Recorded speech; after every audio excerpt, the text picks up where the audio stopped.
क्या कुछ मामला था? मेरा घर आया था गांव, मेरा लड़का बोला खाली कि बोले हम हमको नहीं वोट देंगे से, हम जहाँ मर्जी होगा वहाँ वोट देंगे।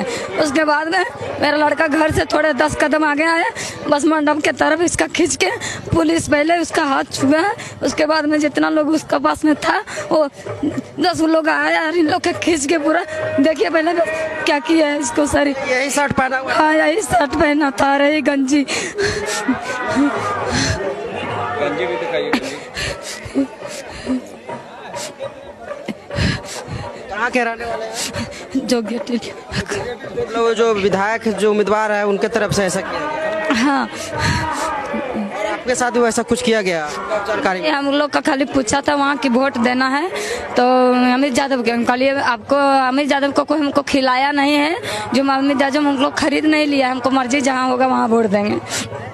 इसीलिए रोइए नहीं, मतलब ये देखिए, ये मतलब वोट मांगने आया था तो विरोध किए थे आप लोग? नहीं हम लोग नहीं किए थे, मेरा लड़का के पास किया। क्या बोला था? लड़का यार इन्हीं को विधायक उम्मीदवार जो जेएमएम के वो भी पहुंचे हुए हैं। हाँ क्या क्या नाम हुआ? इसको ऐसे थोड़ा किनारे। हाँ, मेरा नाम आनंददीप कुमार यादव हुआ। जैसे क्या मामला था? मामला ये हुआ था कि जैसे हम लोग विधायक बनने के बाद वो जब सबका विधायक है तो मेरा भी विधायक हुआ।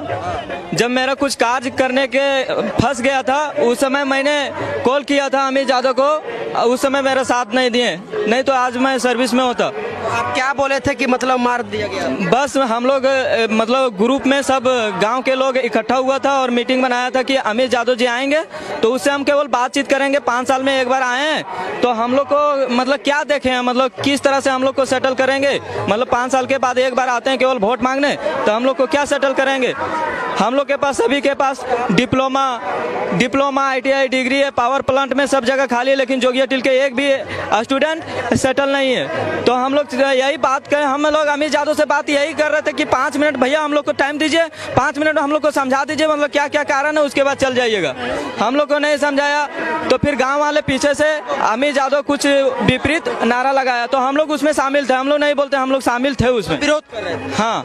तो फिर जब हम लोग सोचे बोले यहाँ नहीं रुका तो मंडप आएंगे, तो हम लोग मंडप आ गए, यहाँ गेट घेर लिए। बोले हम लोग पहले मतलब सॉल्यूशन का हल की सॉल्यूशन दीजिए, उसके बाद मंडप जाइए, पूजा कीजिए, चल जाइए। उसके बाद क्या हुआ, उनके गार्ड जो 3 गार्ड थे तीनों उठा पटक हम लोग तीनों को पूरा बुरी तरह से बुरी हाल से मारा। और यहाँ तक कि उनके समर्थक भी हमको पूरा मारा। माथा में मारने के बाद भी पूरा शर्ट उट बर्बाद कर दिया और शरीर पूरा बर्बाद कर दिया मार कर के। ये सब जो नचाया हुआ है सब वही पटक के मारा है। और जब हमारी दादी बीच में आ गई तो उनको भी बहुत बुरी तरह से मारा। दादी है। हाँ, जैसे हम आ गए हैं तैसे हम अपन आनंद के बचाना के सोचो रह लिए कि भैया नहीं मार गया, हम डरवा पकड़ लिए कि नहीं मार गए तो तो हम पकड़ के जब ले गल गए ना तो हमारे हाथ पकड़ के ऐसे खींच कर हमारा गिर गल गया, चूरी फूट गला पूरा।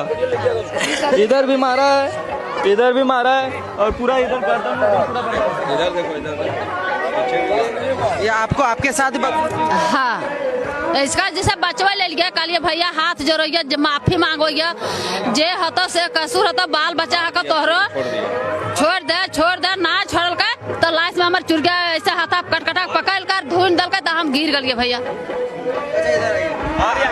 और यहाँ तक कि पूरा मारने के बाद, बुरी तरह से मारने के बाद भी पुलिस प्रशासन को मेरे घर में भेज दिया। 1-1.5 घंटा घर इंतजार किया और पूरा गांव का चारों चक्कर लगाया। हम लोग दिन भर उधर नदी के तरफ अटक करके हैं और बोला कि पूरा करियर। छात्र नौजवान जो इन लोगों ने कुछ बात करना चाह रहा था उसके साथ उसके 3 अंगरक्षक ने इसको बेरहमी से मारा। इसके कुर्ता शर्ट को पूरा फाड़ के गंजी सहित फाड़ा। आप इसको वीडियो में भी देख सकते हैं। उनकी माँ जी गई जब दौड़ के बचाने के लिए तो उसको फेंक दिया, उसकी दादी है।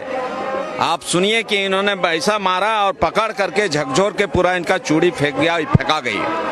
तो इस तरह से लोकतंत्र में नहीं होता है।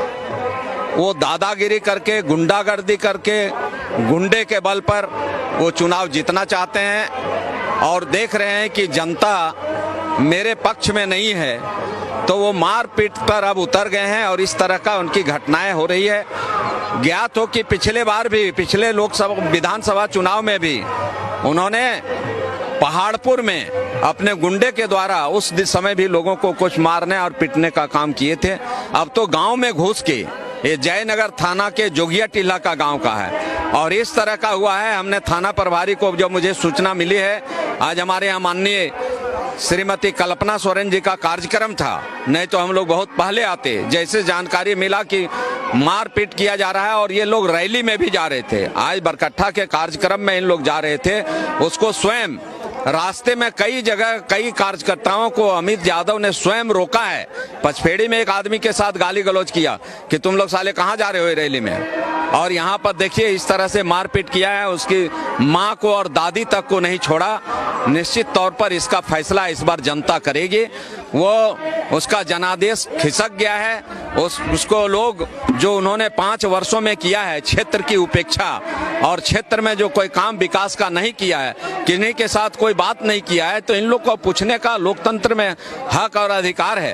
इन लोगों से मिले इस तरह से मैंने कह दिया है, मैंने जब जानकारी मिली तो थाना प्रभारी जयनगर को बोल दिया हूँ कि आप वर्तमान विधायक अमित कुमार यादव पर एफआईआर कीजिए और उसके तीनों अंगरक्षकों पर एफआईआर कीजिए। ये गुंडागर्दी नहीं चलेगी और नहीं तो हम लोग अनशन पर बैठेंगे जयनगर के थाना के सामने। जरूरत पड़ेगा तो हम लोग एसपी के यहाँ बैठेंगे। और हम लोग बता देना चाह रहे हैं, मैंने कह दिया हूँ, इन लोगों को कह रहा था, इन लोग पर उल्टा उन्होंने बहुत तरह का बात कहा है, लेकिन वो स्वयं अमित यादव ने अपने समक्ष अपने अंगरक्षकों के से इन लोगों को जो बेरहमी से पिटाया है, उसकी इस बार बरकट्ठा विधानसभा क्षेत्र की जनता फैसला लेगी। इन